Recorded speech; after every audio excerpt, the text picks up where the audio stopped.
സൂറത്തുൽ ബഖറയുടെ 53-ാമത്തെ ആയത്ത് വരെയാണ് നമ്മൾ കഴിഞ്ഞ ക്ലാസ്സിൽ പഠിച്ചത്. മഹാനായ മൂസ അലൈഹിസ്സലാത്തു വസ്സലാമയുടെ സമൂഹം ബനു ഇസ്രായേല്യർ അവർക്ക് അള്ളാഹു ചെയ്തു കൊടുത്ത അനുഗ്രഹങ്ങളെ അള്ളാഹു സുബ്ഹാനഹു തആല ഓരോന്നോരോന്നായി എണ്ണിപ്പറഞ്ഞുകൊണ്ട് അവരെ ഓർമ്മപ്പെടുത്തുന്ന ഒരു സാഹചര്യം സൂറത്തുൽ ബഖറയിൽ നമുക്ക് കാണാൻ കഴിയും. അവിടെയാണ് നമ്മൾ കഴിഞ്ഞ ക്ലാസ്സിൽ സൂറത്തുൽ ബഖറയുടെ 53-ാമത്തെ വചനം വരെ എത്തിയത്. അല്ലാഹു സുബ്ഹാനഹു തആല 54-ാമത്തെ വചനത്തിൽ അവരോട് പറയുകയാണ്,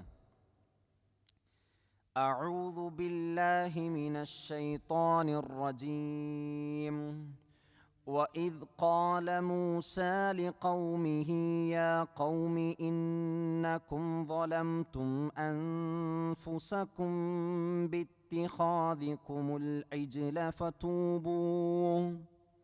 فَتُوبُوا إِلَى بَارِئِكُمْ فَاقْتُلُوا أَنفُسَكُمْ ذَلِكُمْ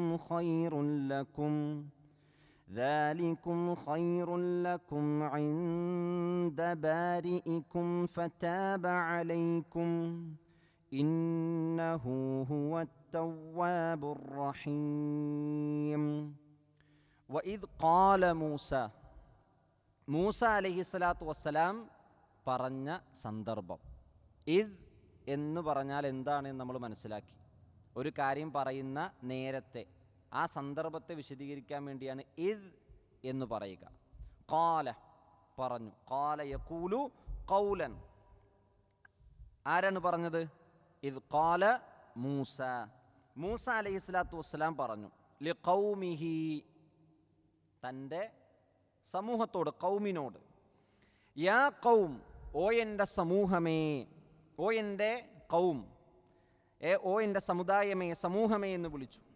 ഇന്നക്കും, തീർച്ചയായും നിങ്ങൾ, വലംതും, വലമ യദ്ലിമു ദുൽമൻ, നിങ്ങൾ അക്രമം പ്രവർത്തിച്ചിട്ടുണ്ട്, ദുൽമ പ്രവർത്തിച്ചിട്ടുണ്ട്. ദുൽമ എന്ന് പദത്തിന് പൊതുവായി ഖുർആൻ വിശേഷിപ്പിച്ചിട്ടുള്ള അക്രമമെന്നാണ്. എന്നാൽ ആ അക്രമത്തിൻ്റെ വിവിധ രൂപങ്ങൾ ഇസ്ലാം എന്ത് ചെയ്തിട്ടുണ്ട്? ഖുർആനിലൂടെയും ഹദീസിലൂടെയും പഠിപ്പിച്ചിട്ടുണ്ട്. ഒരു തെറ്റ് ചെയ്യുന്നതിനെയും അക്രമമെന്ന് പറയും, ദുൽമെന്ന് പറയും. എന്നാൽ തെറ്റുകളിൽ ഏറ്റവും വലിയ തെറ്റായ ഷിർക്കിനെ സംബന്ധിച്ചും ഖുർആൻ എന്ത് പറഞ്ഞിട്ടുണ്ട്? ദുൽമ എന്ന് പറഞ്ഞിട്ടുണ്ട്. വിശുദ്ധ ഖുർആനിൽ നമുക്ക് കാണാൻ കഴിയും, സഹാബികളുടെ മുന്നിൽ നബി സല്ലല്ലാഹു അലൈഹി വസല്ലം ആയത്തോതി, അതായത് ദുൽമിനെ ഈമാനുമായി കൂട്ടിക്കലർത്തുന്ന ആളുകൾ, യൽബിസു ഈമാനഹും ബിദുൽമ, അവരുടെ ഈമാനിനെ ദുൽമുമായി കൂട്ടിക്കലർത്തുന്നവർ. അങ്ങനെ കൂട്ടിക്കലർത്താത്ത ആളുകൾക്കാണ് ഉലായിക്ക ലഹുമുൽ അംന്, അവർക്കാണ് നിർഭയത്വമുള്ളതെന്ന് പറഞ്ഞു. അപ്പോൾ ദുൽമും ഈമാനിനോട് കൂട്ടിക്കലർത്താത്ത ആളുകൾക്ക് നിർഭയത്വമുണ്ടെന്ന് പറഞ്ഞപ്പോൾ സഹാബികൾ ചോദിച്ചു, നബിയെ, ആരാണ് ദുൽമ ചെയ്യാത്തത്? നമ്മളെല്ലാവരും ദുൽമ ചെയ്യുന്ന മനുഷ്യരാണല്ലോ, അപ്പം നമുക്ക് നിർഭയത്വമില്ലേ, നമുക്ക് വിജയമില്ലേ എന്ന് ചോദിച്ചു. അപ്പം നബി സല്ലല്ലാഹു അലൈഹി വസല്ലം അതിന് കൊടുത്ത മറുപടി, നിങ്ങൾ ഉദ്ദേശിക്കുന്ന ദുൽമല്ല ആ ആയത്തിൽ പറഞ്ഞത്, മറിച്ച് മഹാനായ ലുക്മാൻ അലൈഹിസ്സലാത്തു വസ്സലാം തൻ്റെ മകനോട് പറഞ്ഞ ദുൽമില്ലേ, എന്താണ്? ലാ തുശ്രികു ബില്ലാഹ് ഇന്നശ്ശിർക ലദുൽമുൻ അദീം. ഈ സംഭവത്തിൽ നിന്ന് രണ്ട് കാര്യം നമുക്ക് മനസ്സിലാവും. ഒന്ന്, അവിടെ പറഞ്ഞ ദുൽമ് ഷിർക്കാകുന്ന ദുൽമാണ്, സാധാരണ ചെയ്യുന്ന പാപമല്ല എന്ന ഒരു വലിയ അറിവ് കിട്ടി. രണ്ടാമത്തത്, ഒരേ പദം തന്നെ വിശുദ്ധ ഖുർആൻ വ്യത്യസ്ത സ്ഥലങ്ങളിൽ ഉപയോഗിക്കും. അപ്പോൾ ഒരേ അർത്ഥമാകൂല എല്ലാ സ്ഥലങ്ങളിലും നമ്മൾ വായിച്ചെടുക്കേണ്ടത്, മറിച്ച് വ്യത്യസ്തമായ അർത്ഥങ്ങളുണ്ടാകും. അതുകൊണ്ടാണ് ഖുർആൻ വ്യാഖ്യാനിക്കുമ്പോൾ, ഖുർആൻ വിശദീകരിക്കുമ്പോൾ സ്വന്തം അഭിപ്രായ പ്രകാരം എന്ത് പറയാൻ പാടില്ല? അർത്ഥം പറയാൻ പാടില്ല. ഏതുപോലെ നമ്മൾ യൂസുഫ് നബി അലൈഹിസ്സലാത്തു വസ്സലാമയുടെ ചരിത്രം സൂറത്ത് യൂസുഫിലൂടെ പഠിച്ചുകൊണ്ടിരിക്കുകയാണ്. ആ സൂറത്ത് യൂസുഫിൽ സയ്യാറത്ത് എന്ന പദമുണ്ട്. സയ്യാറത്ത് നമ്മൾ ഉപയോഗിക്കുന്നത് എന്തിനാണ്? കാറ് എന്നാണ്, അല്ലേ? ഒരു ആധുനികനായ ഒരു വ്യക്തി ആ ഒരു ഖുർആനിൻ്റെ ആയത്ത് പരിഭാഷപ്പെടുത്തുമ്പോൾ എങ്ങനെ പരിഭാഷപ്പെടുത്തേണ്ടി വരും? ഒരു കാറ് അവിടെ കൂടി പോയി എന്ന് പറയേണ്ടി വരും. പക്ഷെ കാറെന്നല്ല അതിൻ്റെ അർത്ഥം, ഒരു യാത്രാ സംഘമെന്നാണ്. അപ്പോൾ ഖുർആനിലെ ഓരോ പദങ്ങൾക്കും കൃത്യമായ വിശദീകരണമുണ്ട്. ആ വിശദീകരണം ഖുർആൻ കൊണ്ട് മറ്റൊരിടത്ത് വിശദീകരിക്കും. ഖുർആനു ബിൽ ഖുർആൻ, അതാണ് ഏറ്റവും അഫ്ളലായ തഫ്സീർ. ഖുർആനിനെ ഖുർആൻ കൊണ്ട് വിശദീകരിക്കുക. അതിലേറ്റവും മഷ്ഹൂറായ, ഏറ്റവും പ്രസിദ്ധമായ തഫ്സീറാണ് ഇമാം മുഹമ്മദ് അമീൻ അശ്ശിൻഖീത്തി റഹ്മത്തുള്ളാഹി അലൈഹിയുടെ തഫ്സീർ. ആ തഫ്സീറിന് ഒരു പ്രത്യേകതയുണ്ട്. ആ തഫ്സീർ അദ്ദേഹം നടത്തുന്നത് ഖുർആനിൻ്റെ ഒരു ആയത്തിനെ മറ്റൊരു ഖുർആനിൻ്റെ ആയത്ത് കൊണ്ടാണ് എന്ത് ചെയ്യുക, ബയാൻ ചെയ്യുക. ആ തഫ്സീറിൻ്റെ പേര് അൽവാ ഉൽ ബയാൻ എന്നാണ്. അൽവാ ഉൽ ബയാൻ. അത് ആധുനികനാണ്, അദ്ദേഹം മരണപ്പെട്ടു പോയി. ഞാൻ പറഞ്ഞത് ഖുർആനെ ഖുർആൻ കൊണ്ട് തഫ്സീർ ചെയ്യുക, മറ്റൊന്ന് ഖുർആനിനെ പ്രവാചകൻ്റെ ഹദീസ് കൊണ്ട് തഫ്സീർ ചെയ്യുക, മറ്റൊന്ന് ഖുർആനിനെ സ്വഹാബത്തിൻ്റെ ഖൗല് കൊണ്ട് തഫ്സീർ ചെയ്യുക. നാലാമത്തൊരു രൂപം ഖുർആനിൻ്റെ ആയത്തുകളെ താബിഈങ്ങളുടെ ഖൗല് കൊണ്ട് തഫ്സീർ നടത്തുക. ഈ 4 രൂപമാണ് ഖുർആനിൻ്റെ തഫ്സീറിനുള്ളത്. ഒന്ന്, ഖുർആനിനെ ഖുർആൻ കൊണ്ട് ബയാൻ ചെയ്യണം, അല്ലെങ്കിൽ ഖുർആനിനെ ഹദീസ് കൊണ്ട് ബയാൻ ചെയ്യണം, അതുമല്ലെങ്കിൽ ഖുർആനിനെ സ്വഹാബത്തിൻ്റെ ഖൗല്, പിന്നെ താബിഈങ്ങളുടെ ഖൗല്. ഈ 4 അവസ്ഥകളാണ് തഫ്സീർ ചെയ്യുന്നതിൽ പണ്ഡിതന്മാർ വേർതിരിച്ച് പഠിപ്പിച്ചു തന്നിട്ടുള്ളത്. ഇവിടെ അല്ലാഹു സുബ്ഹാനഹു വ തആല ഇസ്രായേലിയരോട് പറയാണ്, ഇന്നക്കും ളലംതും അൻഫുസക്കും, തീർച്ചയായും നിങ്ങൾ സ്വന്തത്തോട് നിങ്ങൾ എന്ത് കാണിച്ചിട്ടുണ്ട്, അക്രമം കാണിച്ചിട്ടുണ്ട്. ബിത്തിഖാദിക്കും, എങ്ങനെയാണ് അക്രമം കാണിച്ചത്? ഇത്തഖദ യത്തഖിദു ഇത്തിഖാദൻ, ഇവിടെ ബിത്തിഖാദിക്കും നിങ്ങൾ സ്വീകരിച്ചുകൊണ്ട് അല്ലെങ്കിൽ നിങ്ങൾ ഉണ്ടാക്കിക്കൊണ്ട്, അൽ ഇജില, ഇജിൽ നമ്മൾ പറഞ്ഞു പശുക്കുട്ടി, മൂരിക്കുട്ടി, കാളക്കുട്ടിക്കൊക്കെ പറയുന്ന പേരാണ് ഇജിൽ. കാളക്കുട്ടിയെന്നും പശുക്കുട്ടിയെന്നും 2 അഭിപ്രായങ്ങൾ നമുക്ക് തഫ്സീറിൽ കാണാൻ കഴിയും. അപ്പം നിങ്ങൾ അക്രമം പ്രവർത്തിച്ചു, ഒരാരാധ്യനായി ദൈവമായി അള്ളാഹുവിന് പകരം നിങ്ങൾ പശുക്കുട്ടിയെ സ്വീകരിച്ചുകൊണ്ട് ദുൽമ് ചെയ്തു. അപ്പോൾ അവർ ചെയ്ത ദുൽമ ഏതാണ്? ഷിർക്കാണ്, കുഫ്റാണ്. അപ്പോൾ ഏറ്റവും വലിയ ദുൽമിനെ പറ്റിയാണ് ഈ ആയത്തിൽ പറയുന്നത്. എന്നിട്ട് അള്ളാഹു സുബ്ഹാനഹു വ തആല പറഞ്ഞു, ഫതൂബു, അതുകൊണ്ട് നിങ്ങൾ തൗബ ചെയ്യണം, പശ്ചാത്തപിച്ച് മടങ്ങണം, ഇലാ ബാരിഇക്കും, നിങ്ങളുടെ സൃഷ്ടാവിലേക്ക്. ബാരി എന്ന് പറഞ്ഞാൽ എന്താണ്? സൃഷ്ടാവ് എന്നാണ്. ഇൻഷാ അല്ലാഹ് നമുക്ക് വിശദീകരിക്കാം. ഫതാബ അലൈക്കും, അപ്പോൾ അവൻ നിങ്ങൾക്ക് എന്ത് നൽകും? പശ്ചാത്താപം നൽകും. ഫഖ്തുലു, ഇലാ ബാരിഇക്കും ഫഖ്തുലു, നിങ്ങൾ എന്തു ചെയ്യണം? നിങ്ങൾ കൊല്ലണം. അൻഫുസക്കും, നിങ്ങളുടെ സ്വന്തത്തെ, നിങ്ങളുടെ ആളുകളെ നിങ്ങൾ കൊല്ലുകയും ചെയ്യണം. ദാലിക്കും ഖൈറുൽ ലക്കും ഇൻദ ബാരിഇക്കും, അതാണ് നിങ്ങളുടെ സൃഷ്ടാവിൻ്റെ അടുക്കൽ ഏറ്റവും ഉത്തമമായത്. ഫതാബ അലൈക്കും, അങ്ങനെ നിങ്ങൾ ചെയ്താൽ നിങ്ങൾക്ക് എന്തു ലഭിക്കും? തൗബ ലഭിക്കും. ഇന്നഹു ഹുവ തവ്വാബുർ റഹീം, അല്ലാഹു സുബ്ഹാനഹു വ തആല ഏറെ പൊറുക്കുന്നവനും പശ്ചാത്താപം സ്വീകരിക്കുന്നവനും കരുണാനിധിയുമാണ്. ഇനി ആയത്തിലെ ചില കാര്യങ്ങൾ നമുക്ക് വിശദീകരിക്കേണ്ടതുണ്ട്. ഒന്ന്, നമുക്കറിയാം അവർ ഇജിലിനെ സ്വീകരിച്ച സംഭവം നമ്മൾ കഴിഞ്ഞ ക്ലാസ്സിൽ എന്ത് ചെയ്തു? നമ്മൾ പറഞ്ഞു. മൂസ അലൈഹിസ്സലാത്തു വസ്സലാം 40 ദിവസത്തെ വ്രതമെടുത്ത് അള്ളാഹുവിനെ ആരാധിച്ച് നമസ്കരിച്ച് സീനാ താഴ്വരയിൽ പോയി അള്ളാഹുവിൻ്റെ അടുക്കൽ നിന്ന് വേദഗ്രന്ഥം വാങ്ങാൻ പോകുമ്പോൾ മൂസ അലൈഹിസ്സലാത്തു വസ്സലാം എന്ത് ചെയ്തു? അവിടുത്തെ ഉത്തരവാദിത്വം തൻ്റെ സഹോദരൻ ഹാറൂൻ അലൈഹിസ്സലാത്തു വസ്സലാമിനെ ഏൽപ്പിച്ചിട്ടാണ് പോണത്. പക്ഷെ 40 ദിവസത്തെ വ്രതം കഴിഞ്ഞ് അള്ളാഹുവിൻ്റെ അടുക്കൽ നിന്ന് അൽവാഹുകൾ, പലകകൾ വാങ്ങി ആ വേദഗ്രന്ഥം വാങ്ങി തിരിച്ചു വരുമ്പോൾ മൂസ അലൈഹിസ്സലാത്തു വസ്സലാം കണ്ട കാഴ്ച എന്താണ്? ഇസ്രായേലിയർ ഒരു പശുക്കുട്ടിയെ ഉണ്ടാക്കി ആരാധിക്കുന്ന കാഴ്ചയാണ്. ഇത് ഏറ്റവും വിശദമായി വിശദീകരിക്കുന്നത് സൂറത്തുൽ അഅറാഫിലാണ്. സൂറത്തുൽ അഅറാഫിലും സൂറത്തുൽ ത്വാഹയിലും അല്ലാഹു സുബ്ഹാനഹു വ തആല ഇത് വളരെ വിശദമായി വിശദീകരിക്കുന്നുണ്ട്. മൂസ അലൈഹിസ്സലാത്തു വസ്സലാം അവരുടെ അടുക്കിലേക്ക് എത്തുന്ന സന്ദർഭത്തിൽ മൂസാ നബിയെ പറ്റി അല്ലാഹു സുബ്ഹാനഹു വ തആല പറയുന്നുണ്ട്, അദ്ദേഹം ഗളിബാനൻ വഅസിഫൻ, അദ്ദേഹം വളരെ കോപിതനായി ദുഃഖിതനായിട്ട് അദ്ദേഹം അവരുടെ അടുക്കിലേക്ക് എത്തുകയാണ്. ആദ്യം അദ്ദേഹത്തിന് ഉണ്ടായത് എന്താണ്? ദേഷ്യമാണ്. പിന്നീട് അദ്ദേഹത്തിന് അങ്ങേറ്റത്തെ ദുഃഖമുണ്ടായി. അപ്പോൾ ഒരു തിന്മ കാണുമ്പോൾ ആ തിന്മ നോർമലൈസ് ചെയ്യാൻ പാടില്ല എന്ന് മൂസാ നബിയുടെ പ്രതികരണത്തിൽ നിന്ന് നമുക്ക് കിട്ടി. ആ തിന്മയുടെ വലിപ്പമനുസരിച്ച് അതിൻ്റെ ഗൗരവം ആളുകളുടെ മുന്നിൽ എന്ത് ചെയ്യണം? പ്രകടിപ്പിക്കണം. മൂസാ നബി എത്രത്തോളമാണ് മൂസ അലൈഹിസ്സലാത്തു വസ്സലാം കോപിതനായി ചോദിച്ചാൽ, മൂസാ നബിക്ക് അള്ളാഹു കൊടുത്ത വേദഗ്രന്ഥത്തിൻ്റെ പലകകൾ അദ്ദേഹം അവിടെ നിലത്തിട്ടു എന്നാണ്. ആലോചിക്കണം, അള്ളാഹുവിൻ്റെ അടുക്കൽ നിന്ന് പരിശുദ്ധമായ താഴ്വരയിൽ നിന്ന് മൂസ അലൈഹി സ്വലാത്തു വസ്സലാം വാങ്ങിക്കൊണ്ടുവന്ന തൗറാത്തിൻ്റെയും ഫുർഖാനിൻ്റെയും ഏടുകൾ മൂസാ നബി അത് നിലത്തിട്ടു. വലമ്മ റജഅ മൂസ ഇലാ ഖൗമിഹി ഗളുബാന അസിഫ. അദ്ദേഹം ദേഷ്യത്തോടെ സങ്കടത്തോടെ അദ്ദേഹം പറഞ്ഞു, എന്താ? ഖാല ബിഅസ മാ ഖലഫ്തുമൂനി മിൻ ബഅദി അഅജിൽതും അംറ റബ്ബിക്കും. ഞാൻ പോയ പിറകെ നിങ്ങൾ മോശം പ്രവർത്തിച്ചുവോ? എനിക്ക് ശേഷം നിങ്ങൾ നിങ്ങളുടെ റബ്ബിൻ്റെ കാര്യത്തിൽ ധൃതി കൂട്ടിയോ? അങ്ങനെ ചോദിക്കാനൊരു കാരണമുണ്ട്. സാമിരി എന്ന് പറയുന്ന വ്യക്തിയാണല്ലോ ഈ പശുക്കുട്ടി ഉണ്ടാക്കിയത്. അപ്പം സാമിരി പറഞ്ഞൊരു വാചകമുണ്ട്, മൂസ എവിടെ പോയി? മൂസാനെ കാണുന്നില്ലല്ലോ. മൂസ പറഞ്ഞത് റബ്ബാണ് ഈ റബ്ബ് എന്നാണ് പശുക്കുട്ടിയെ കാണിച്ചിട്ട് ബനു ഇസ്രായേലിയരോട് സാമിരി പറഞ്ഞത്. അപ്പോൾ മഹാനായ മൂസ അലൈഹി സ്വലാത്തു വസ്സലാം ചോദിക്കാൻ, അജിൽതും അംറ റബ്ബിക്കും, നിങ്ങളുടെ രക്ഷിതാവിൻ്റെ വിഷയത്തിൽ നിങ്ങൾ ധൃതി കാണിച്ചോ? നിങ്ങൾക്ക് പെട്ടെന്ന് അള്ളാനെ കാണാൻ വേണ്ടി നിങ്ങൾ ധൃതി കാണിച്ചോ എന്ന് ചോദിക്കുകയാണ്. അള്ളാൻ്റെ വിഷയത്തിൽ നിങ്ങൾ ധൃതി കൂട്ടിയോ? കാരണം അവർ ഉടനെ എന്ത് ചെയ്യാണ്? ഒരു ദൈവത്തെ കിട്ടാതെ വന്നപ്പോൾ അവർ ഒരു ബിംബത്തെ ആരാധിക്കുകയാണ്. മാത്രമല്ല, അവർ കടല് കടന്ന് തിരിച്ച് രക്ഷപ്പെടുത്തി അള്ളാഹു അക്കരെ എത്തുമ്പോൾ കണ്ട കാഴ്ച എന്താണ്? അവിടുത്തെ ഒരു സമൂഹം ഒരു വിഗ്രഹത്തെ ആരാധിക്കുന്ന രംഗമാണ് ഇവർ കാണുന്നത്. ഇത് കണ്ടുകൊണ്ടാണ് ഈജിപ്തിലെ വിഗ്രഹാരാധന കണ്ട് ശീലിച്ച ബനു ഇസ്രായേല്യർ, പശുക്കുട്ടിയെ ആരാധിച്ചിരുന്ന ഈജിപ്തിലെ കിബുത്തികളുടെ സംസ്കാരം കണ്ടറിഞ്ഞവർ, ഒരുപാട് കാലമായി അത് പരിചരിച്ചവർ, കടൽ കടന്ന് അപ്പുറത്തെത്തുമ്പോൾ അപ്പുറത്തൊരു സമൂഹം എന്ത് ചെയ്യുന്നുണ്ട്? ബിംബാരാധന നടത്തുന്നുണ്ട്. അപ്പോൾ മൂസാ നബിയോട് അവർ പറഞ്ഞ വാചകം എന്താ? ഇജ്അൽ ലനാ,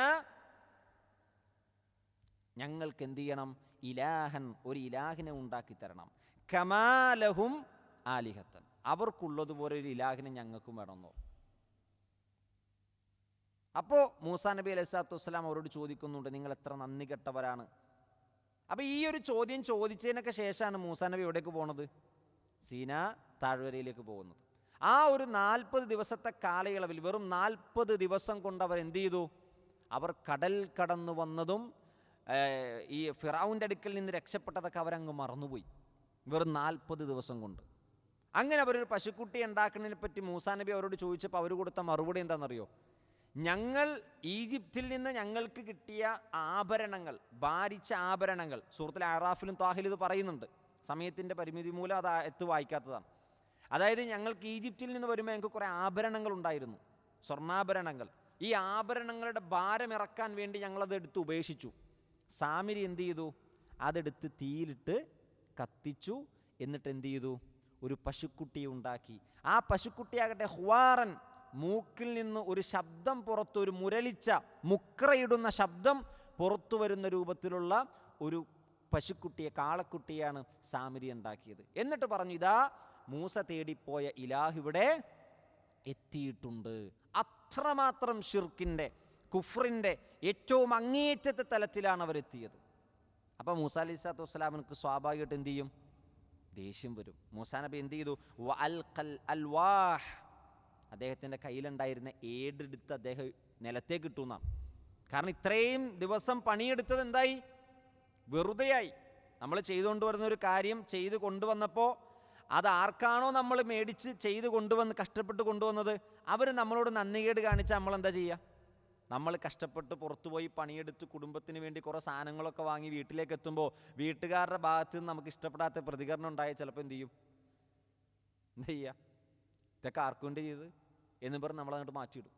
മൂസാ നബിക്ക് ഏറ്റവും കൂടുതൽ വിഷമുണ്ടാക്കിയ കാര്യം, ഒരു പ്രവാചകനെ സംബന്ധിച്ചിടത്തോളം തൻ്റെ സമൂഹം ഇത്രയേറെ നന്ദി കെട്ടുപോയല്ലോ എന്ന് വിചാരിച്ചുകൊണ്ട് അദ്ദേഹം തൻ്റെ കയ്യിലുണ്ടായിരുന്ന ആ വേദഗ്രന്ഥത്തിൻ്റെ പലകകൾ താഴെയിട്ടു.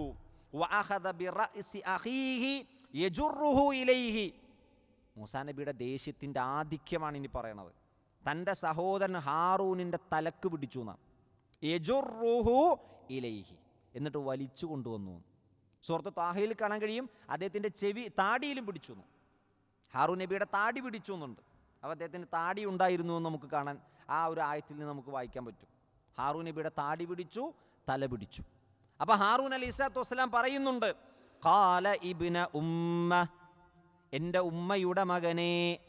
ഹാറൂൻ നബി വിളിക്കുകയാണ്. അപ്പോൾ ഒരു ഉമ്മയുടെ മക്കളാണ് ആര്? ഹാറൂനും മൂസയും. എന്നീ ആയത്തിൽ നമുക്ക് വായിക്കാൻ പറ്റും. എൻ്റെ ഉമ്മയുടെ മകനെ, ഇന്നൽ ഖൗമ ഇസ്തളഅഫൂനി, ഈ സമൂഹം എന്നെ ദുർബലനായി കണ്ടു.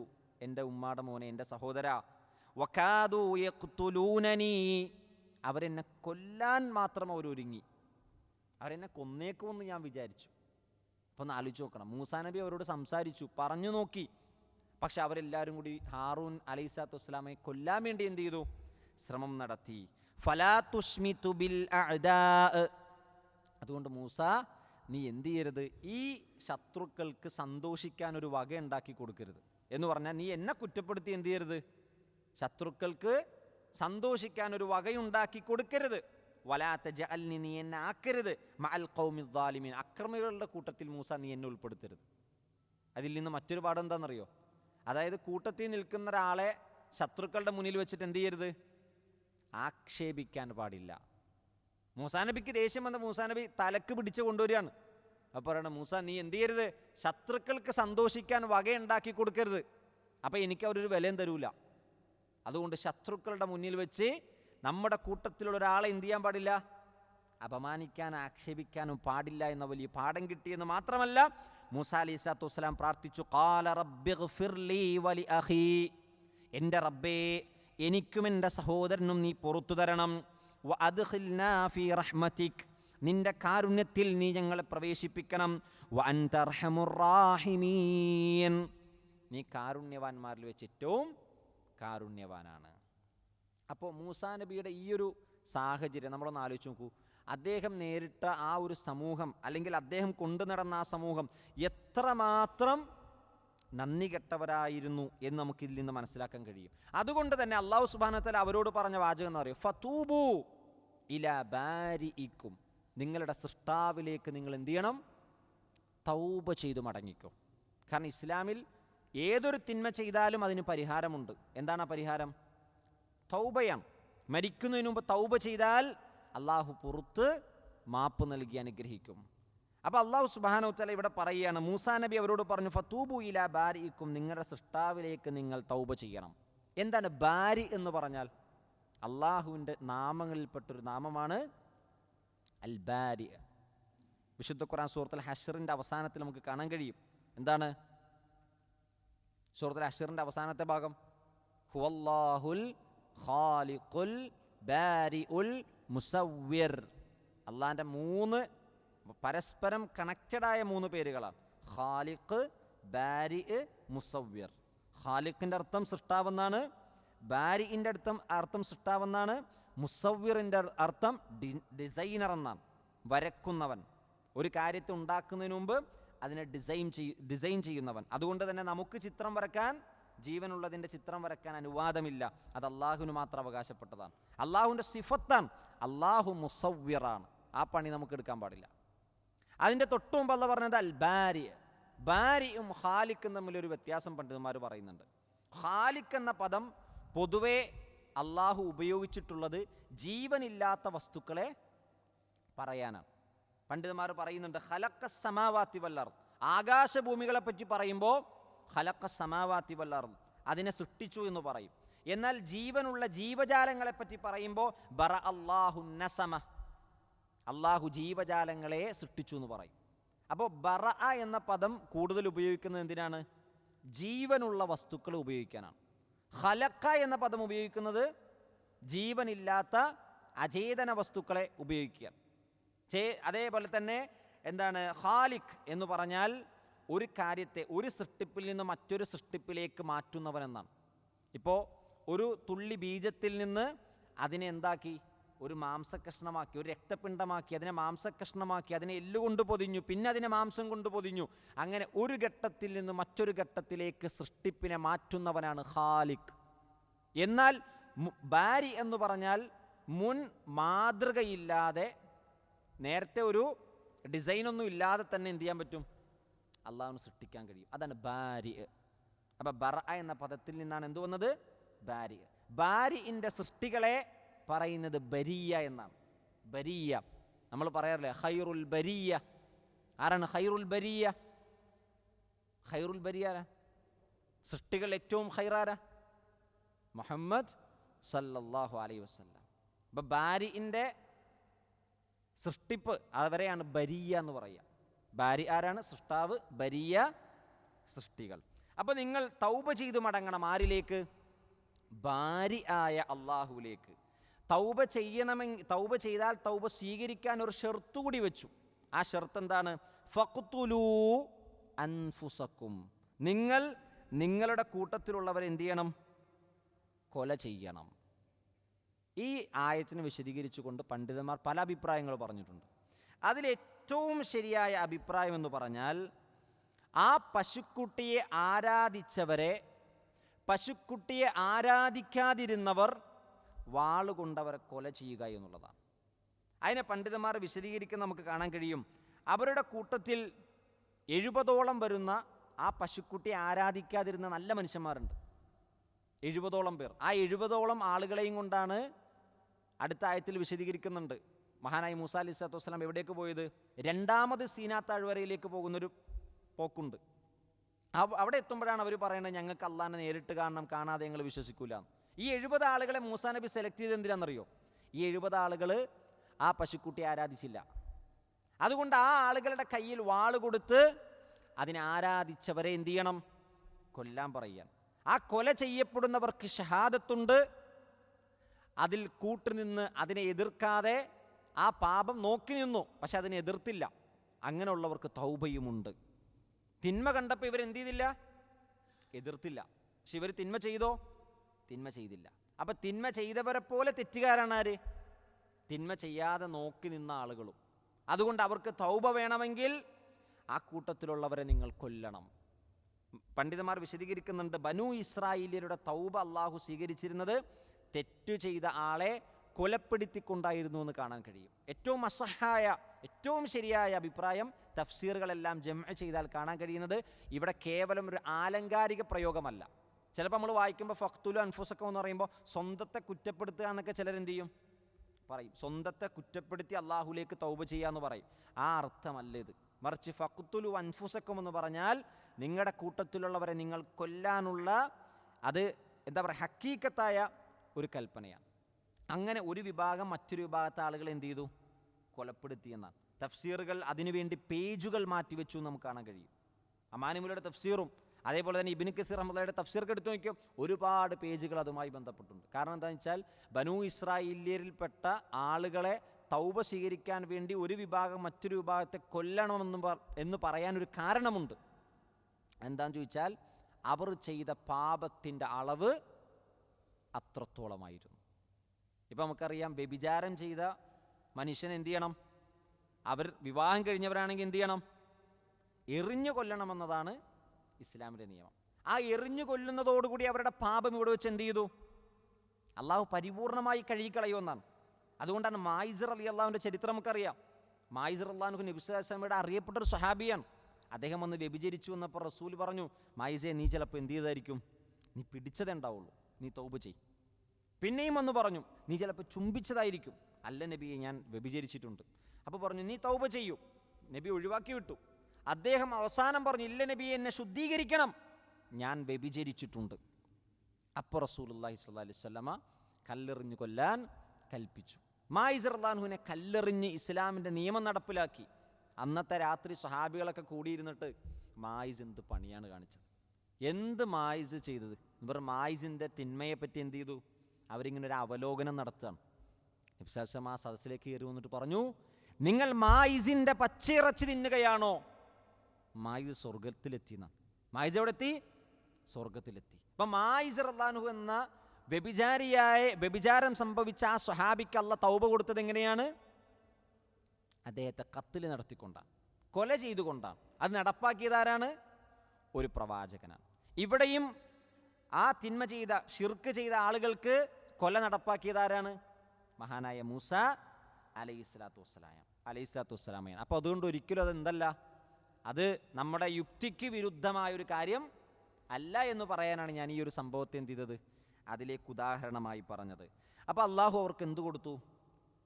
തൗബ കൊടുത്തു. അങ്ങനെ അള്ളാഹു പറഞ്ഞു, ഫതാബ അലൈക്കും, നിങ്ങൾക്ക് അള്ളാഹു എന്ത് നൽകും? നിങ്ങളുടെ പശ്ചാത്താപം സ്വീകരിക്കും. ഇന്നഹു ഹുവ തവ്വാബുർ റഹീം, അള്ളാഹു അങ്ങേറ്റം തവ്വാബാണ്, റഹീമാണ്. എന്നാൽ ചില സ്വഹാബികളെ നബി സല്ലല്ലാഹു അലൈഹി വസല്ലം എന്ത് ചെയ്തിട്ടുണ്ട്? പരമാവധി അകറ്റി വിട്ടിട്ടുണ്ട്. ഞാൻ വ്യഭിചാരം ചെയ്തു എന്ന് പറഞ്ഞ് വന്ന ചില സ്വഹാബികളൊക്കെ നബി എന്ത് ചെയ്തു? നീ പോയി നിന്റെ മനസ്സിനെ നീ ശുദ്ധീകരിക്കുന്നു പറഞ്ഞവരുണ്ട്.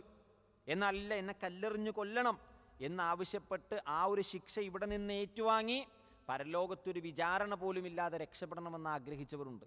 അപ്പോൾ നാളെ പരലോകത്ത് ചെയ്ത തെറ്റിൻ്റെ മുഴുവൻ പ്രായശ്ചിത്തവും ലഭിക്കാൻ വേണ്ടി ചില സന്ദർഭത്തിൽ കൊലപാതകം ഇവിടെ പ്രായശ്ചിത്തമായി അല്ലെങ്കിൽ തൗബയായി നടത്തേണ്ടി വരും. ഇനി നോക്കൂ, അതിനുശേഷം അല്ലാഹു സുബ്ഹാനഹു വ തആല പിന്നീട് പറയാണ്, വഇദ് ഖുൽതും യാ മൂസ, വഇദ് ഖുൽതും നിങ്ങൾ പറഞ്ഞ സന്ദർഭം. ഖുൽതും എന്ന് പറഞ്ഞാൽ നിങ്ങൾ പറഞ്ഞു.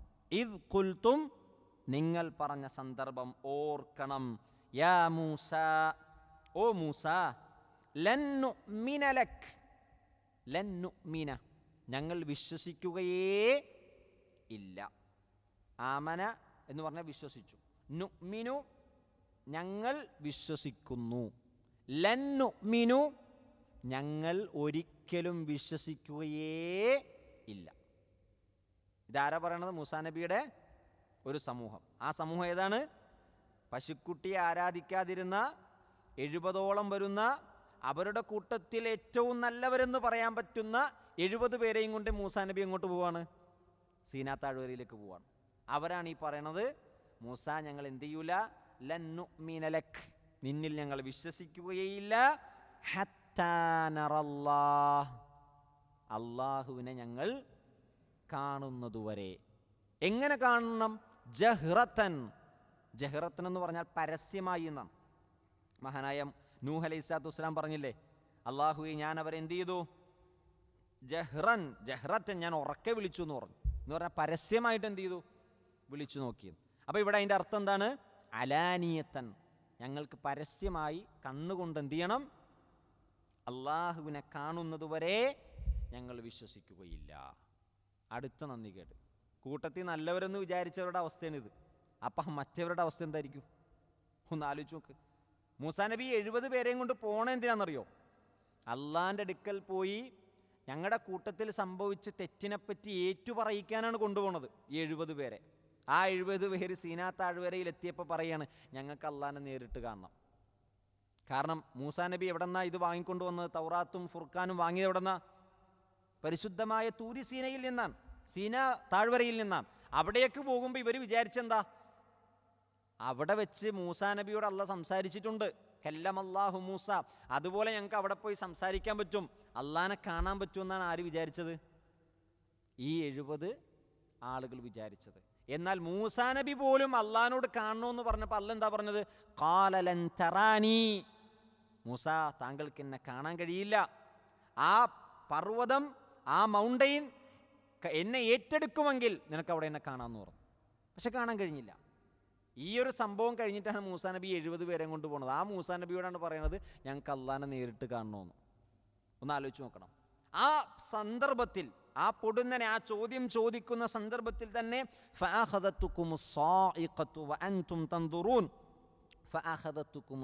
അഖദ എന്ന് പറഞ്ഞാൽ പിടിച്ചു, ഒരാളെ ശിക്ഷിക്കാൻ വേണ്ടി പിടിച്ചു എന്ന് പറയാൻ വേണ്ടി എന്ത് ചെയ്യും?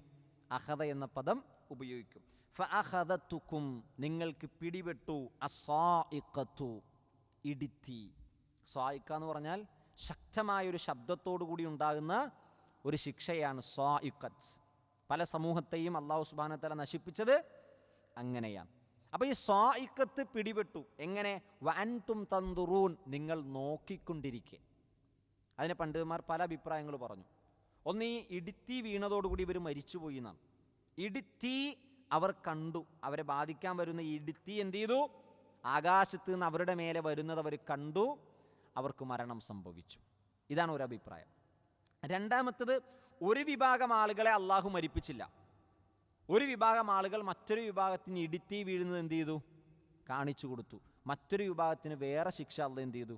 രോഗം പോലുള്ള ശിക്ഷ ഇറക്കിയെന്നാണ്. അപ്പോൾ എന്താണെങ്കിലും അള്ളാഹു അവർക്ക് മേലെ ഇറക്കി ഇടിത്തി അവരെന്ത് ചെയ്തിട്ടുണ്ട്? കണ്ടിട്ടുണ്ട്. അവർക്ക് മരണം ബാധിച്ചു, യഥാർത്ഥ മരണം അവർക്ക് ബാധിച്ചു. അപ്പം മൂസാ നബി അള്ളാഹിനോട് പ്രാർത്ഥിച്ചു വന്നാണ്, കരഞ്ഞുകൊണ്ട് പ്രാർത്ഥിച്ചു വന്നാണ്. വിശുദ്ധ ഖുർആൻ പറയുന്നത് കാണാൻ പറ്റും. അള്ളാഹു സുബ്ഹാനഹു വ തആലയോട് അദ്ദേഹം പറയുന്നുണ്ട്, അള്ളാഹുവേ, നിനക്ക് കഴിയുമായിരുന്നെങ്കിൽ എന്നെയും ഇവരെയും നേരത്തെ ശിക്ഷിക്കുമായിരുന്നു. ഞങ്ങളുടെ കൂട്ടത്തിലുള്ള സുഫഹാകളുടെ ചെയ്തി കാരണം, വിഡ്ഢികളുടെ ചെയ്തി കാരണം നീ ഞങ്ങൾ എന്ത് ചെയ്യരുത്, നീ ഞങ്ങളെ നശിപ്പിക്കരുത്. മൂസാ നബി കരഞ്ഞു പ്രാർത്ഥിച്ചു എന്നാണ്. അപ്പോൾ സുമ്മ ബഅസ്നാകും, സുമ്മ കൂട്ടത്തിലാകെ പറയാൻ പറ്റുന്ന നല്ല മനുഷ്യന്മാരാണ്. ആ മനുഷ്യന്മാരെ കൂടി ഇല്ലാതാക്കിയാലോ മൂസാ നബിയുടെ കൂട്ടത്തിൽ പിന്നെ ആരും ഉണ്ടാകൂല. അപ്പം മൂസാ നബി പറയുകയാണ്, റബ്ബേ, എന്നെയും ഇവരെയും നശിപ്പിക്കാൻ പറ്റുമായിരുന്നു, നിനക്ക് നേരത്തെ എന്ത് ചെയ്യാൻ പറ്റും, നശിപ്പിക്കാൻ പറ്റും. കാരണം അത്രയും അക്രമമാണ് ഇവന്മാർ ചെയ്തിട്ടുള്ളത്. അതുകൊണ്ട് ഈ വിഡ്ഢികൾ ചെയ്ത കാരണം കൊണ്ട് നീ ഞങ്ങളെ നശിപ്പിക്കരുത്. അപ്പോൾ കൂട്ടത്തിലൊരു വിഭാഗം ആളുകൾ വലിയ തെറ്റ് ചെയ്താൽ ആ തെറ്റിൻ്റെ കാരണമായി ശിക്ഷ എല്ലാവരും എന്തു ചെയ്യും, ബാധിക്കും. മൂസാ നബിയുടെ അങ്ങേയറ്റത്തെ ആ ഒരു താഴ്മയോടുകൂടിയുള്ള അള്ളാഹുവിൻ്റെ ചോദ്യത്തിന് അള്ളാഹു മറുപടി കൊടുത്തത് എങ്ങനെയാണ്? സുമ്മ ബഅസ്നാകും, പിന്നീട് നാം അവരെ ഉയർത്തെഴുന്നേൽപ്പിച്ചു. ബഅസ എന്ന പദം അള്ളാഹു ഉപയോഗിച്ചത് എവിടെയാണ്? മരണത്തിന് ശേഷം ഖിയാമത്ത് നാളിൽ ഉയർത്തെഴുന്നേൽപ്പിക്കുമെന്ന് പറയാനാണ്. ആ പദം ഇവിടെ ഉപയോഗിച്ചു. ബഅസ്നാകും, നാം നിങ്ങളെ എന്ത് ചെയ്തു? രണ്ടാമത് ജീവിപ്പിച്ചു. മിൻ ബഅദി മൗതിക്കും, നിങ്ങളുടെ മരണശേഷം. അപ്പോൾ അവിടെ യഥാർത്ഥ മരണം എന്ത് ചെയ്തിട്ടുണ്ട്? സംഭവിച്ചിട്ടുണ്ട്. എന്തിനാണ് നിങ്ങളെ മരിപ്പിച്ചതിന് ശേഷം വീണ്ടും ജീവിപ്പിച്ചത്? ലഅല്ലക്കും തഷ്കുറൂൻ, നിങ്ങൾ നന്ദിയുള്ളവരാകാൻ. പശുക്കുട്ടി ഉണ്ടാക്കിയപ്പോൾ അള്ളാഹ് അവർക്ക് പുറത്തു കൊടുത്തു. എന്തിനാണ്? ലഅല്ലക്കും തഷ്കുറൂൻ. അവിടെ അള്ളാഹ് പറഞ്ഞു നിങ്ങൾ നന്ദിയുള്ളവരാകാൻ വേണ്ടി. ഒന്ന് ആലോചിച്ച് നോക്കി, തൻ്റെ കണ്ണുകൾ കൊണ്ട് കടൽ പിളർന്ന് അവിടെ നിന്ന് രക്ഷപ്പെട്ടു പോരുമ്പോൾ തൻ്റെ ശത്രുക്കൾ അവരുടെ മുന്നിൽ മരിച്ചു വീഴുന്നത് അള്ളാഹ് കാണിച്ചു കൊടുത്തു. ഇവിടെ ഇടിത്തി വീണ് മരിച്ചു, അത് വീണ്ടും ജീവിപ്പിച്ചത് അവർക്ക് കാണിച്ചു കൊടുത്തു. അതായത് മൂസാ നബിയുടെ സമൂഹത്തോളം അസാധാരണ സംഭവങ്ങൾ, അത്ഭുതങ്ങൾ അനുഭവിച്ചൊരു സമൂഹം വേറെ ഇല്ല. എന്നിട്ടും അവർ അള്ളാഹുവിനോട് എന്ത് ചെയ്യാണ്? നന്ദികേട് കാണിക്കുക. അങ്ങനെ കടല് കടന്നപ്പുറത്തെത്തിയപ്പോൾ ഈ വക കാര്യങ്ങളൊക്കെ അവർ ചെയ്തല്ലോ. അതിൻ്റെ ഇടയിൽ അവർ പറഞ്ഞ മറ്റൊരു കാര്യമുണ്ട്. ഈ കടൽ കടന്ന് പിന്നെ അവിടെ നിന്ന് എന്ത് ചെയ്യണം? നേരെ ഫലസ്തീനിലേക്ക് പോകണം. ഫലസ്തീനിലേക്ക് പോകാൻ വേണ്ടി അവിടുത്തെ ഒരു സമൂഹം, അവിടുത്തെ ആ ഫലസ്തീൻ ഭരിച്ചിരുന്ന അന്നത്തെ ഏറ്റവും ദുഷ്ടരായൊരു സമൂഹമുണ്ട്. ആ സമൂഹത്തെ നേരിടണമെന്ന് മൂസാ നബി തൻ്റെ അനുയായികളോട് പറഞ്ഞു. എന്നാലേ നമുക്ക് എവിടെ എത്താൻ പറ്റുള്ളൂ? ബൈത്തുൽ മഖ്ദിസിൽ നമുക്ക് എത്താൻ പറ്റുള്ളൂ. ഇതടുത്ത അതിനുശേഷം വരുന്ന ആയത്തുകൾ വിശദീകരിക്കുന്നുണ്ട്. അപ്പോൾ നമുക്ക് ബൈത്തുൽ മഖ്ദിസിൽ എത്തണമെങ്കിൽ അവിടുത്തെ സമൂഹവുമായി നമ്മൾ എന്ത് ചെയ്യണം? നമ്മൾ ഫൈറ്റ് ചെയ്യണം, യുദ്ധം ചെയ്യണം. അപ്പോൾ മൂസാ നബിയുടെ അനുയായികൾ എന്താ പറഞ്ഞത്? ഫദ്ഹബ് അൻത വറബ്ബുക് ഫഖാതില. മൂസ, നീയും നിന്റെ റബ്ബും കൂടി പോയിട്ട് യുദ്ധം ചെയ്തിട്ട് വാ, ഞങ്ങൾ എന്തു ചെയ്യാം? ഇന്ന ഹാഹുന ഖായിദു, ഞങ്ങളോട് ഇരിക്കാം. എങ്ങനെയുണ്ട് അല്ലേ? നീ നിന്റെ റബ്ബും കൂടി പോയിട്ട് യുദ്ധമൊക്കെ ചെയ്തു വരി, ഞങ്ങളിവിടെ സേഫായിട്ട് ഇരിക്കാം. കടല് കടന്ന് ഇപ്പുറത്തെത്തി ആ സമൂഹത്തോട് ഫലസ്തീനിലേക്ക് പോകുമ്പോൾ അവിടുത്തെ സമൂഹത്തെ നമ്മൾ നേരിടണം. യഥാർത്ഥത്തിൽ അവർക്ക് ആവേശമല്ലേ ഉണ്ടാകേണ്ടത്? എന്താ? ഫിറഔൻ എന്ന് പറഞ്ഞ അന്നത്തെ ലോകത്തെ ഏറ്റവും വലിയ അക്രമിയുടെ മുന്നിൽ നിന്ന് അള്ളാഹു അവരെ രക്ഷപ്പെടുത്തി, അത്ഭുതം കാണിച്ച് രക്ഷപ്പെടുത്തി. അപ്പോൾ അവർക്ക് ഈമാൻ കൂടണം. ഇനിയും അള്ളാഹു ഞങ്ങൾ എന്തു ചെയ്യും? ഫലസ്തീനിലെ ശത്രുക്കളെ നേരിടാൻ ഞങ്ങൾക്ക് താക്കത്ത് നൽകും എന്നല്ല അവർക്ക് ഉണ്ടാകേണ്ടത്. നമ്മളിപ്പോൾ ബദറിലെ സംഭവമൊക്കെ നമുക്ക് ഉണ്ടാക്കുന്ന ആവേശം എന്താ? ബദറിലെ സംഭവം നമുക്ക് നൽകുന്ന ആവേശം ഏത് ശത്രുക്കളെയും നമുക്ക് നേരിടാൻ കഴിയും. അള്ളാഹു ആകാശത്ത് നിന്ന് മലക്കുകളെ ഇറക്കിയിട്ടുണ്ട്. അതുകൊണ്ട് മലക്കുകളെ ഇറക്കാൻ കഴിവുള്ള റബ്ബിനെ, ആകാശത്തിൽ നിന്ന് അള്ളാഹു മലക്കുകളെ ഇറക്കിയിട്ടുണ്ടെങ്കിൽ നമുക്ക് സഹായമുണ്ടാകുമെന്ന് വിശ്വസിക്കാൻ മാത്രം ആവേശം ബദറിൽ നിന്ന് നമുക്ക് കിട്ടുന്നുണ്ടെങ്കിൽ ഈ സമൂഹത്തിന് ആ ആവേശം പോയിട്ട് ഒരു ആത്മാർത്ഥതയുടെ ഒരു ചെറിയൊരു കണിക പോലും അവർക്കില്ലായിരുന്നു എന്നാണ്. മൂസാ നബിയോട് പറയാണ്, നീ നിന്റെ റബ്ബും കൂടി പോയി യുദ്ധം ചെയ്ത് ഞങ്ങളിവിടെ ഇരിക്കാം. ആലോചിച്ച് നോക്ക്. ആ സമൂഹത്തെ അള്ളാഹു ശിക്ഷിച്ചു 40 കൊല്ലം. എങ്ങനെ 40 കൊല്ലം ശിക്ഷിച്ചത്? തീഹ് മരുഭൂമിയിൽ, സീനാ മരുഭൂമിയിൽ അവരെന്ത് ചെയ്തു? അലഞ്ഞ് തിരിഞ്ഞവരാക്കി അള്ളാഹു എന്ത് ചെയ്തു? 40 കൊല്ലം അവരവിടെ താമസിപ്പിച്ചു. 40 കൊല്ലം. മൂസാ നബിയോടൊപ്പം അവർക്ക് ഫലസ്തീനിലേക്ക് പ്രവേശിക്കാൻ പറ്റിയില്ല എന്നാണ്. മൂസാ നബീൻ്റെ ഭൃത്യനായ യൂഷ നബി അലൈഹിസ്സലാത്തു സൂറത്തുൽ കഹഫ് പഠിക്കുമ്പോൾ മൂസാ നബിയോടൊപ്പം ഖിദർ അലൈഹിസ്സലാത്തു വസ്സലാമയെ തേടിപ്പോയപ്പോൾ മൂസാ നബിയോടൊപ്പം ഒരു ഭൃത്യനുണ്ടായിരുന്നു. അതാണ് മഹാനായ യൂഷ അലൈഹിസ്സലാത്തു വസ്സലാം.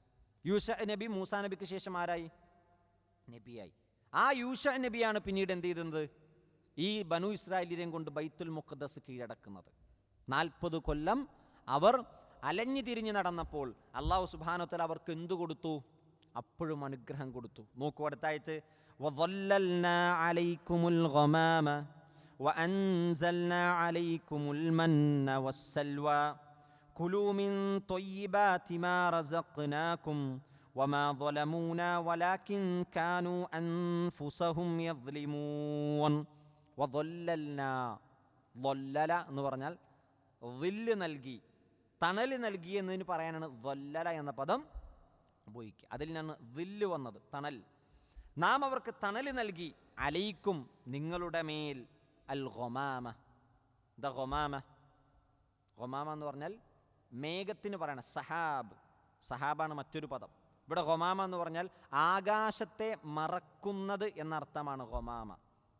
അള്ളാഹു സുബ്ഹാനഹു വ തആല ഖിയാമത്ത് നാളിൻ്റെ സന്ദർഭത്തിൽ അള്ളാഹു മലക്കുകളും ആകാശത്തിൻ്റെ മേഘമേലാപ്പുകൾ മറനീക്കിക്കൊണ്ട് വരുമെന്ന് എന്ത് ചെയ്യുന്നുണ്ട്? വിശുദ്ധ ഖുർആൻ വിശദീകരിക്കുന്നുണ്ട്. അവിടെയും ഗമാമ എന്നാണ് പറഞ്ഞത്. അപ്പോൾ അള്ളാഹു മേഘം കൊണ്ടവർക്ക് എന്തു കൊടുത്തു? അള്ളാഹു അവർക്ക് തണലിട്ട് കൊടുത്തു. ആ മേഘത്തെ സംബന്ധിച്ച് പണ്ഡിതന്മാർ വിശദീകരിക്കുന്നുണ്ട്. ആ മേഘം തണുപ്പ് നൽകുന്ന മേഘമായിരുന്നു. ആ മേഘത്തിൽ തണുപ്പുണ്ടായിരുന്നു. ആ മേഘം അവരുടെ മുകളിൽ വന്നാൽ എന്തു ചെയ്യും? സൂര്യൻ്റെ ചൂടിൽ നിന്ന് അവർക്ക് എന്ത് കിട്ടുമായിരുന്നു? അവർക്ക് തണൽ കിട്ടുമായിരുന്നു. സുമ്മിയ ബിദാലിക്കലി അന്നഹു യഗുമ്മു സമാ, ആകാശത്തെ അത് മറക്കുന്നത് കൊണ്ടാണ് അതിന് മേഘമെന്ന് പേര് വരാൻ കാരണം.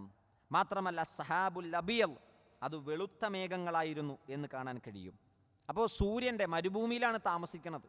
മരുഭൂമിയിൽ താമസിക്കുമ്പോൾ സൂര്യൻ്റെ ചൂട് ശക്തമാകുമ്പോൾ ആ ചൂടിൽ നിന്ന് അള്ളാഹു അവർക്ക് നല്ലൊരു ശതമാനം ഒരു ദിവസം സമയം എന്തു ചെയ്യും? തണൽ കൊടുക്കുമായിരുന്നു, ഗമാമത്തിട്ട് കൊടുക്കും. അപ്പോൾ അത് എല്ലാ ദിവസവും അവരുടെ ആകാശത്ത് തണൽ പോലെ, ഒരു വീടിൻ്റെ അകത്ത് താമസിക്കുന്നത് പോലെ മേഘം മുകളിൽ വന്ന് നിൽക്കുന്നത് ഒരു വലിയ അനുഗ്രഹമാണ്. നമ്മളൊരു ദിവസം നമ്മൾ നടന്നു പോകുമ്പോൾ ശക്തമായ വെയിലുള്ള സന്ദർഭത്തിൽ, ശക്തമായ ചൂടുള്ള സന്ദർഭത്തിൽ ഒരു മേഘം നമ്മുടെ തലക്ക് മുകളിൽ വന്നാൽ നമുക്കെത്ര ആശ്വാസം ഉണ്ടാവും? നമ്മളൊന്ന് ആലോചിച്ച് നോക്ക്. ആ മേഘം നമ്മൾ നടക്കുന്ന വഴികളിലൂടെ വന്നാലോ നമ്മൾ പറയൂ, അള്ളാൻ്റെ അനുഗ്രഹം, ആ മേഘം നമുക്ക് തണലിട്ട് തന്നിരിക്കുന്നു. അത് അടുത്ത ദിവസവും കിട്ടിയാലോ? അത് എല്ലാ ദിവസവും കിട്ടിയാലോ? പടച്ചോനെ എനിക്കെന്താ വല്ല കറാമത്തുണ്ടോ നമ്മൾ എന്ത് ചെയ്യും? ആലോചിക്കും. അത്രയും വലിയ കറാമത്താണ് ഈ മനുഷ്യന്മാർക്ക് 40 കൊല്ലം കൊടുത്തത്. 40 കൊല്ലം അതേ തരിശുഭൂമിയിൽ അള്ളാഹു ആകാശത്ത് അവർക്ക് എന്തു കൊടുത്തു? മേഘമിട്ട് കൊടുത്തു. ഒരു വൃക്ഷമില്ല, അവിടെ തണൽ നൽകാൻ കഴിയുന്ന മരങ്ങളില്ല, അവിടെയാണ് മേഘമിട്ട് കൊടുത്തത്. അതവർക്ക് മനസ്സിലായി, ഇതൊരു വലിയ അനുഗ്രഹമാണ്. പിന്നെയോ വഅൻസൽനാ അലൈക്കുമുൽ മന്ന വസ്സൽവ, അവർക്ക് മന്നയും സൽവയും അവതരിപ്പിച്ചു കൊടുത്തു. അൻസല, ഇറക്കി കൊടുത്തു എന്നാണ്. അപ്പം മന്ന എന്താണ്? സൽവ എന്താണ്? മന്ന എന്ന വാക്കിനെ പണ്ഡിതന്മാർ വളരെ വിശാലമായിട്ട് വിശദീകരിച്ചിട്ടുണ്ട്. അതിലൊന്ന് നമുക്ക് കാണാൻ കഴിയുന്നത്, അത് ആകാശത്ത് നിന്ന് അള്ളാഹു ഇറക്കിക്കൊടുത്ത മഞ്ഞുപോലെ, ചാറ്റൽ മഴ പോലെ ഒന്നാണ്. അത് ചെടികളിലും അതേപോലെ തന്നെ മരുഭൂമിയിലെ ചില വൃക്ഷങ്ങളുടെ മുകളിൽ അതിൻ്റെ ഇലകളിൽ എന്തു ചെയ്യും? വന്ന് പറ്റിപ്പിടിച്ചിരിക്കുന്ന അതവരെന്ത് ചെയ്യും? എടുത്ത് കഴിക്കുമായിരുന്നു എന്നാണ്. അതിനെ പണ്ഡിതന്മാർ പല രൂപത്തിൽ വിശദീകരിച്ചു. മഹാനായ ഖത്താദ റഹ്മത്തുള്ളാഹി അലൈഹി, താബിഈയാണ് അദ്ദേഹം, സ്വഹാബികളെ കണ്ട വ്യക്തിയാണ്. അദ്ദേഹം പറയുന്നുണ്ട്, സുഖൂത്തൽ സൽജ്, മഞ്ഞ് പോലെ വീഴുന്ന ഒന്നാണത്. അഷദ്ദ ബയാള മിനൽ ലബൻ, പാലിനേക്കാൾ അതിന് വെളുപ്പുണ്ട്. വഅഹ്ലാ മിനൽ അസൽ, തേനിനേക്കാൾ അതിന് രുചിയുണ്ട്. യസ്കുതു അലൈഹി മിൻ തുലൂഇൽ ഫജ്രി ഇലാ തുലൂഇ ശംസ്, സൂര്യൻ ഉദിക്കുന്നത് മുതൽ സൂര്യൻ അസ്തമിക്കുന്നത് വരെ അതവർക്കൊരു ഭക്ഷണമായിട്ട് എന്തു ചെയ്യും? അവരുടെ മരുഭൂമിയിലുള്ള ആ മുൾച്ചെടികളുടെ മേലേക്ക് അതിങ്ങനെ വീഴുമെന്നാണ്. അതവിടെ നിന്ന് അവരെടുത്ത് എന്ത് ചെയ്യും? കഴിക്കും. അത് വേണമെങ്കിൽ വെള്ളത്തിൽ കലക്കി എന്ത് ചെയ്യാൻ പറ്റും? കുടിക്കാൻ പറ്റും. അപ്പം തിന്നാനും പറ്റും കുടിക്കാനും പറ്റുന്ന ഒരു അത്ഭുതകരമായ ഭക്ഷണം ആകാശത്ത് നിന്ന് അള്ളാഹു എന്ത് ചെയ്തു? അവർക്ക് ഇറക്കി കൊടുത്തു എന്നാണ്. അതിനെപ്പറ്റി ഒരുപാട് വിശദീകരണങ്ങളുണ്ട്. മന്നയെ സംബന്ധിച്ച് ഒരുപാട് വിശദീകരണങ്ങൾ തഫ്സീറുണ്ട്. അത് മുഴുവൻ വിശദീകരിക്കാൻ സമയമില്ലാത്തതുകൊണ്ട് ചുരുക്കി പറയുകയാണ്. അതൊരു മഞ്ഞുപോലെ, ചാറ്റൽ മഴ പോലെ അള്ളാഹു പെയ്യിക്കുന്ന ഒരു ഭക്ഷണമാണ്. അത് ചെടികളിലും മറ്റും വന്ന് പറ്റിപ്പിടിക്കും. അത് അവിടെ നിന്ന് എടുത്തവരെന്ത് ചെയ്യും? കഴിക്കും. ചില ആളുകൾ അതെന്ത് ചെയ്യുമെന്ന് വെച്ചാൽ സ്റ്റോക്ക് ചെയ്ത് വെക്കും. ഇസ്രായേലിയരുടെ പണി അതാണ്. അവർ ഏത് കാര്യം കിട്ടിയാലും അതിൽ അക്രമം കാണിക്കും. സൂറത്ത് ത്വാഹയിലും ആറാഫിലും പറയുന്നത്. ഇത് കൊടുത്തപ്പോൾ അല്ലാഹു സുബ്ഹാനഹു വ തആല പറഞ്ഞു, നിങ്ങൾ എന്ത് ചെയ്യരുത്, നിങ്ങൾ അതിര് വിടരുത് എന്ന് പറഞ്ഞാൽ ഇന്നത്തേക്കുള്ളത് ഇന്നെടുക്കുക, നാളെ കിട്ടും, നിങ്ങളിപ്പോൾ എടുത്ത് വീട്ടിൽ വെക്കണ്ട. അങ്ങനെ വീട്ടിലെടുത്ത് വെച്ചവരുടെയൊക്കെ പുഴുത്ത് നാറിപ്പോയി എന്നാണ്. അതായത് ഇതെടുത്ത് വീട്ടിൽ തൻ്റേതായിട്ട് എടുത്തു വെച്ചാൽ ഇതെന്ത് ചെയ്യും, ഈ സാധനം മന്നയും സൽവയും മോശമായി പോകുന്നതാണ്. അപ്പോൾ അതവരോട് എന്ത് പറഞ്ഞു, നിങ്ങൾ അക്രമം കാണിക്കരുത്, നിങ്ങൾക്ക് അന്നന്ന് വേണ്ടത് എന്ത് ചെയ്യുക, അതിൽ നിന്ന് എടുക്കുക. പിന്നീട് പറഞ്ഞു വസ്സൽവ, സെൽവ എന്ന് പറഞ്ഞാൽ ഒരു തരം പക്ഷിയാണ്. അതിനെപ്പറ്റിയും പണ്ഡിതന്മാർ ഖത്താദ റഹ്മത്തുള്ളാഹി അലൈഹിയെ പോലുള്ളവരൊക്കെ വിശദീകരിച്ചത് ഹമാം, പ്രാവിനേക്കാൾ കുറച്ചുകൂടി മുഴുത്ത പക്ഷി എന്ന് കാണാൻ കഴിയും. അത് വൈകുന്നേര സമയമാകുമ്പോൾ അള്ള എന്ത് ചെയ്യും, ഇവർക്ക് ഇറക്കി കൊടുക്കുന്നതാണ്. രാവിലെ പകൽ സമയം മന്നയും, വൈകുന്നേരം ആകുമ്പോൾ ആ കാടപ്പക്ഷിയെ, ചെറിയ പക്ഷികളെ, അത് പ്രാവിനേക്കാൾ കുറച്ച് വലിപ്പമുള്ളതെന്നും നമുക്ക് ചില റിപ്പോർട്ടുകളിൽ കാണാൻ കഴിയും. അതിനെ ഇറക്കി കൊടുക്കും. ആ പക്ഷികൾ അവരെന്ത് ചെയ്യും, ഭക്ഷിക്കും.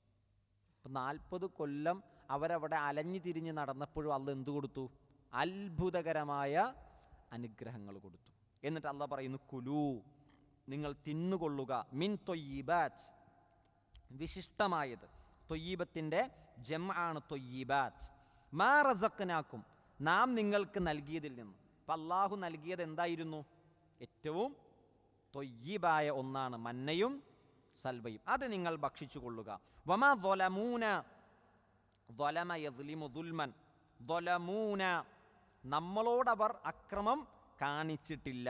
വലാക്കിൻ എന്നാൽ, കാനൂ അവരായിത്തീർന്നു, അൻഫുസഹും അവരുടെ സ്വന്തത്തോട്, യസ്ലിമൂൻ അവരെന്നോട് നന്ദികേട് കാണിച്ചിട്ടില്ല, അവർ സ്വയം നന്ദികേടാണ് കാണിച്ചത്, സ്വയം അക്രമം ചെയ്യാൻ.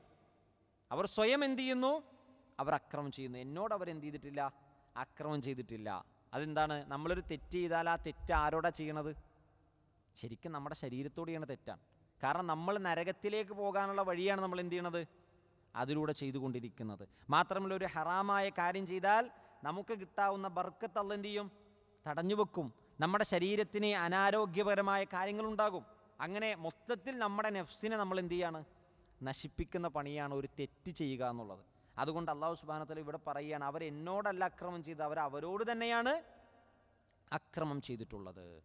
അപ്പോൾ ഇവിടെ 40 കൊല്ലം അവരവിടെ കഴിഞ്ഞു. അതിനുശേഷമാണ് അവർ പറയണത്, നമ്മൾ ഈ 40 കൊല്ലം മന്നയും സൽവയൊക്കെ കഴിച്ച് മടുത്തു, ഇനിയിപ്പോൾ നമുക്ക് എന്ത് ചെയ്യണം, വല്ല പയറുവർഗ്ഗമൊക്കെ കിട്ടിയാൽ നന്നായിരുന്നു എന്ന് പറയണ സന്ദർഭം അത് അടുത്ത ആയത്തുകളിൽ വരുന്നുണ്ട്. അപ്പോൾ ഇൻഷാ അല്ലാഹ് നമുക്ക് ബാക്കി ഭാഗം അടുത്ത ക്ലാസ്സിലെടുക്കാം. ഇനി ഇൻഷാ അല്ലാഹ് അടുത്ത ഭാഗം അവർ ഫലസ്തീനിലേക്ക് പ്രവേശിക്കാൻ പറയുന്ന ഭാഗമാണ്, ഫലസ്തീനിലേക്ക് പ്രവേശിക്കാൻ പറയുന്ന ഭാഗം. പക്ഷെ അവരതിൽ നിന്ന് എന്ത് ചെയ്യുന്നുണ്ട്, അവിടെയും നന്ദികേട് കാണിക്കുന്ന രൂപം, അത് അടുത്ത ക്ലാസ്സിൽ ഇൻഷാ അല്ലാഹ് നമുക്ക് വിശദീകരിക്കാം. മൂസാ നബിയുടെ സമൂഹത്തിൻ്റെ ഈ ഒരു വിഷയം എടുക്കുമ്പോൾ ഇത് സൂറത്ത് ബഖറയിൽ വളരെ ചുരുക്കിയാണ് അല്ലാഹു സുബ്ഹാനഹു വ തആല എന്ത് ചെയ്തിട്ടുള്ളത്, കൊടുത്തിട്ടുള്ളത് ഓരോ കാര്യങ്ങളും. ഇതിൻ്റെ വിശദമായ വിവരണം സൂറത്തുൽ അറാഫിലും താഹയിലും സൂറത്തുൽ ഖസസിലുമാണ്. അപ്പോൾ ഇത് വിശദീകരിക്കുമ്പോൾ അതുകൂടി കണക്ട് ചെയ്ത് പോയിട്ടില്ലെങ്കിൽ ഇതെന്ത് ചെയ്യൂല, ഈ ഒരു ചരിത്രം പരിപൂർണമായിട്ട് നമുക്ക് കിട്ടൂല. അതുകൊണ്ടാണ് ഇത്രയും വിശദമായിട്ട് അത് വിശദീകരിക്കുന്നത്. അല്ലാഹു സുബ്ഹാനഹു വ തആല നമുക്ക് ആ ചരിത്രത്തിൽ നിന്ന് പാഠം ഉൾക്കൊള്ളാനും അള്ളാഹുവിന് നന്ദിയുള്ള അടിമകളാകാനും അള്ളാഹു നമുക്ക് തൗഫീക്ക് നൽകുമാറാകട്ടെ. അള്ളാഹു സുബ്ഹാനഹു വ തആല വിശുദ്ധ ഖുർആൻ പഠിക്കുകയും ജീവിതത്തിൽ പകർത്തുകയും അത് മറ്റുള്ളവർക്ക് പകർന്നു നൽകുകയും ചെയ്യുന്നവരുടെ കൂട്ടത്തിൽ അള്ളാഹു നമ്മെ ഉൾപ്പെടുത്തി അനുഗ്രഹിക്കുമാറാകട്ടെ.